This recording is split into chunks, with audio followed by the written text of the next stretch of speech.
Hello and welcome. I am Dr. Anil Joshi. Welcome you to my series Iconology and Temple Architectural Perspectives. In the contest, we are going to visit today Halebidu Museum. What I mean by a museum is a place created by Archaeological Survey of India to collect the artifacts and carvings, certain remains they found in certain area. The aim of setting a museum in certain area is to show you artifacts they are found in that area.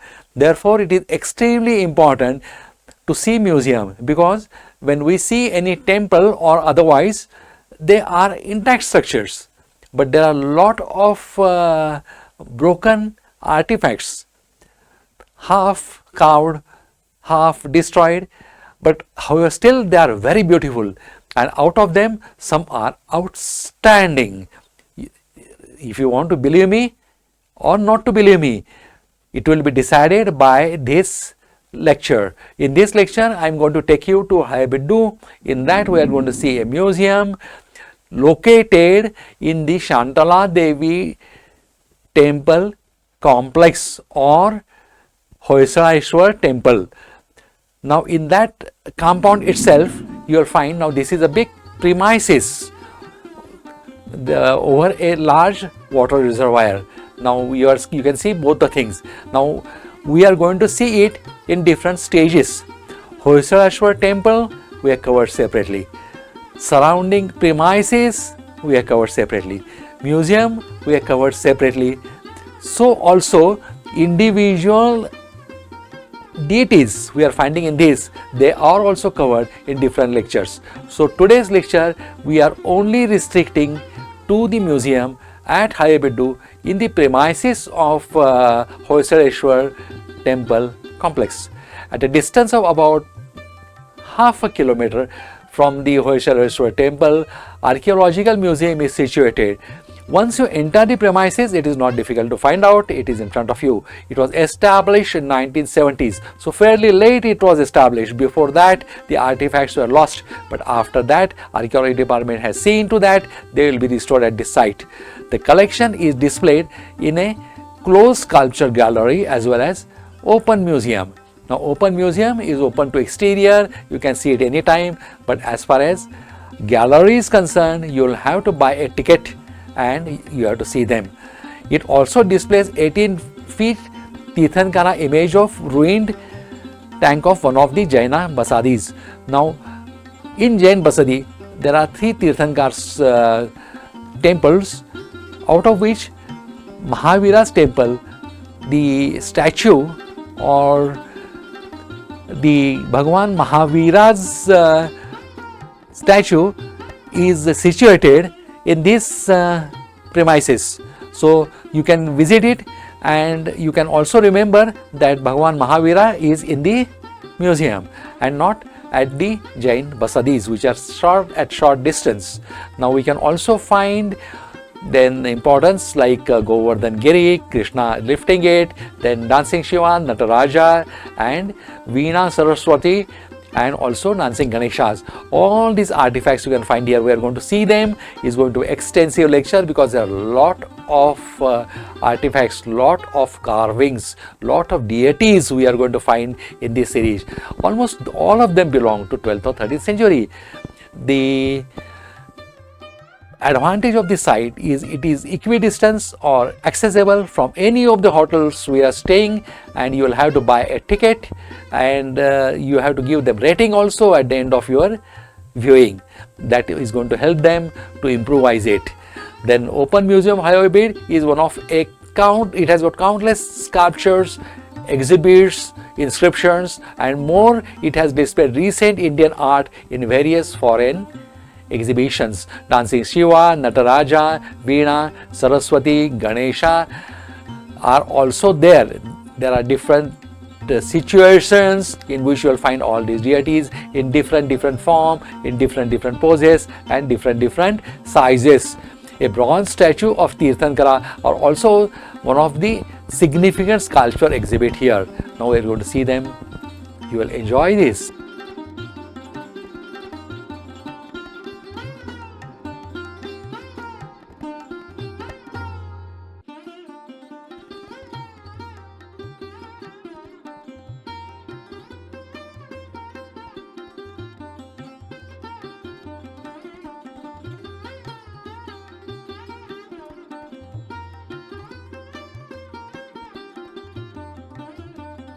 These are the different sculptures. Some of them are intact, some of them are partially ruined, but in spite of all that thing, they speaks of the glory.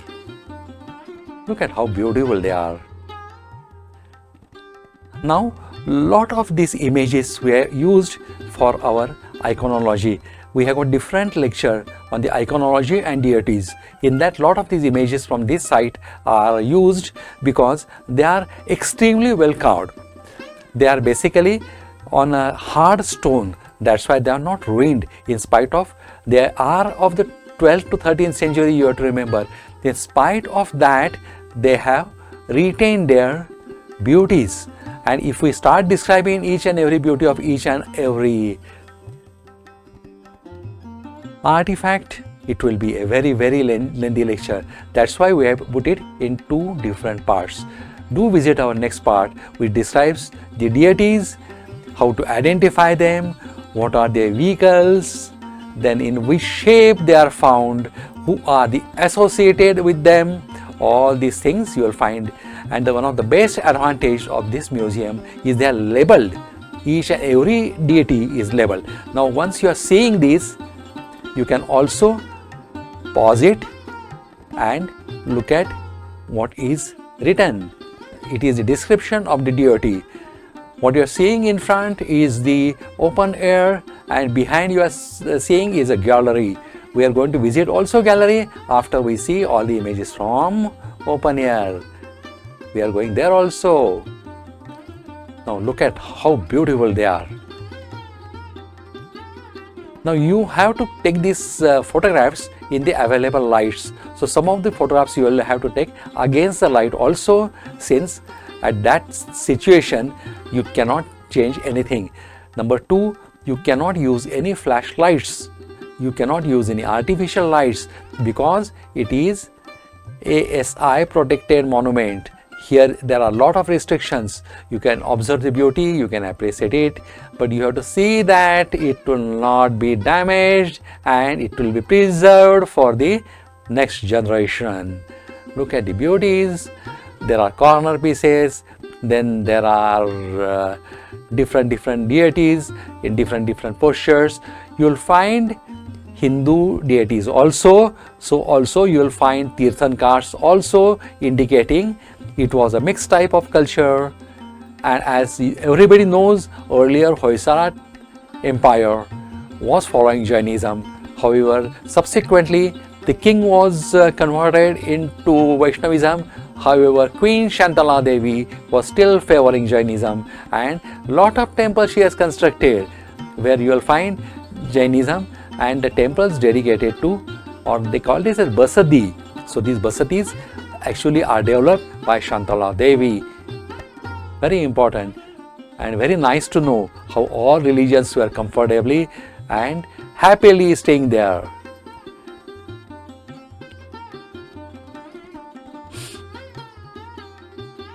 Beautifully carved.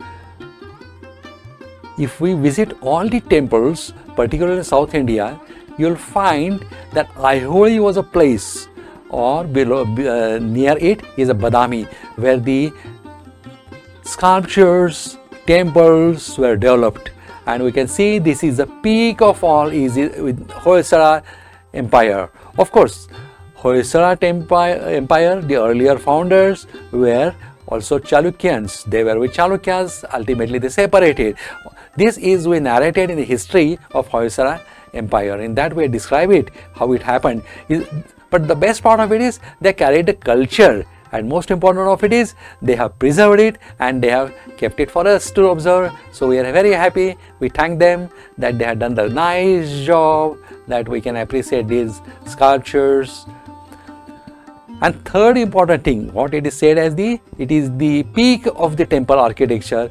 We can see adaptations of all sort of temple architecture here. So those who are students of archaeology, so also iconography, for them it's a feast, and the study cannot be completed till they visit this. Hampi Museum I have ranked as one of the best museum, but this has also edge above it because the artifacts here are better than that which are seen in Hampi. But as far as area and artifacts are concerned, Hampi is a larger one. But in spite of that, you can see now we are seeing the inside gallery, and inside gallery also they have made such a nice arrangements that you can take photographs, you can observe the images, except you cannot use flashlight here. And I think we should follow them. If they request us not to use, we should not use. So this we are seeing inside the gallery. Earlier we have seen what was the outside open air, but in spite of that it was so clean, so nice and so well preserved. You really feel honored how our ancestors were, how the Hoysala has passed to many stages. Earlier to Hoysala there was something. After Hoysala also there was somebody else, but in spite of that everybody has seen to that they'll contribute to this Indian culture heritage. They have made it richer and richer. With that we are coming to end of this lecture.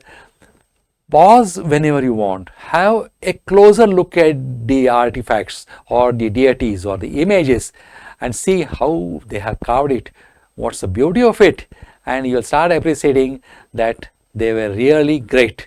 And many people believe Hoysala was superhuman. After seeing it in detail, I have also started believing it.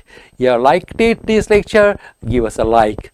If you think you should see more lecture like this, then subscribe us. Thank you. Goodbye. Take care. See you in next lecture. I am sure of it.